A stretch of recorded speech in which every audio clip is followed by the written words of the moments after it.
what was the key for you to just, get so much better and help you guys win a Super Bowl?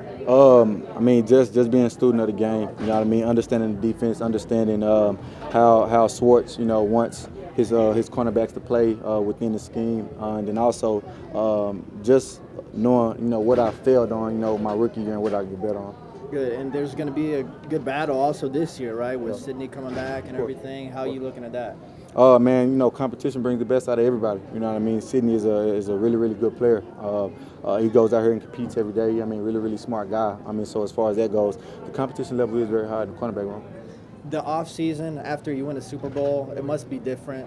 What's an off season for a Super Bowl champ like?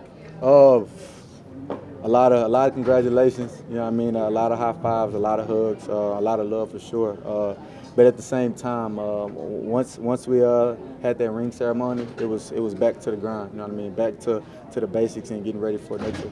And it's hard to avoid complacency sometimes after you win a title. Yeah. Is that a battle? Not for me, man. I never won anything big from Pee Wee all the way to college. You know, we had a couple little bitty bowl games, but nothing big like that. So for me, having that feeling of winning, on the biggest stage, I want it even more. So. Thank you, appreciate it. Jalen, defensive backs have been dominating early on here in training camp. Just what's it been like from your perspective going out there and battling against this offense? Man, we know we got a lot of explosive guys over there, in every position, all the skill positions. So I think for us, our mindset is knowing that if you're not on your game each and every day, that you're gonna go out here and you're gonna get exposed. So I think with that mindset, going into practice, going into meetings, knowing that can happen to you anytime, it just increases our speed of play. It seems like everyone's been talking about how the offense is making strides this offseason, adding a Mike Wallace, adding Dallas Goedert, but it seems like the defense is going a little under the radar with the additions that have been made on that side of the ball. Would you agree? I wouldn't say that. You know what I mean? I think when it comes down to it, Philly football is known for a hard-nosed defense. You know what I mean? Offense is especially ours. You know what I mean? They're known for putting points up. So as far as that goes, we want them to keep being explosive. We want them to keep being the talk of the town. You know what I mean? At the end of the day, we're going to still go out there. We're going to have their back because we know they're going to have ours. Does it just make you guys better in the long run going up against this offense each and every day? 100%. I mean, at every position.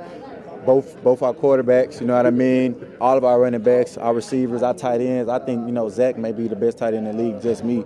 I mean, going against him every day. So I think every position, there's always somebody that can get exposed at any time. Now, do the tides change a little bit when the pads go on? Because it's all of a sudden, now it's for real. The defense can ratchet up the intensity a little bit. You can't quite hit to the ground just yet, but it's a little more physical than the first couple days of camp. I don't think so. I think our mindset in the secondary, even Coach Corey, he said it last night. You're like, the pads come on tomorrow, but nothing changes. You know what I mean? We're still going around. We're flying around. We're still making plays. If anything, when we're doing those short yardage plays, we're just studying up a little more. You know what I mean? It does get a little bit physical, but I think as far as the speed you play, it doesn't change. Watching the one-on-one drills, you and Ronald were dominating in your reps today. What does that mean for you guys to set the tone, to set the standard for the other DBs in the room? I mean, you got to start fast, finish fast. You know what I mean? This is not a sprint, it's a marathon. You know what I mean? So as far as setting the tone, just getting better and better every day. You know what I mean? Not having a high day, then a low day, then a high day. You know what I mean? Every day has to be the same. Compete at a high level and make plays. What I loved about your improvement from your rookie year to your second year was your instincts. You were able to just read and react very quickly, flew to the ball, because you always knew. You seemed like you knew what the offense was doing at all times. Where do you think you're making your biggest improvement going from year 2 to year 3? Understanding the defense, understanding how Swartz want us to play and how guys are going to attack the corners. You know what I mean? At the same time, also getting behind the veteran guys, you know what I mean, like Rodney, like Malcolm, and even asking, Hicks, you know what I mean, like how do they see certain things, you know what I mean? So maybe I can open my perspective on how I may see a play so I can be able to play faster with them. You were asked about Sidney, but what about Ronald? Same thing out there. He's a one guy matching Aguilar stride for stride out there on the field, blanketing all the receivers covering. The fact that he's had a full off season, what's the difference been for him? I mean, Daw's my boy, you know what I mean? Me and him, we always tell each other, you know what I mean? If my energy's low and his is high, he'll come to me and be like, come on, Jay, you know what I mean? And vice versa, you know what I mean? So I think with me and him, we kind of feed off each other. If I see him make a play, I know I got to make a play now. If he sees me make a play, he know he has to make a play now. So I think as far as that goes, that's just a really good combo between me and him, especially on this defense and how competitive we are.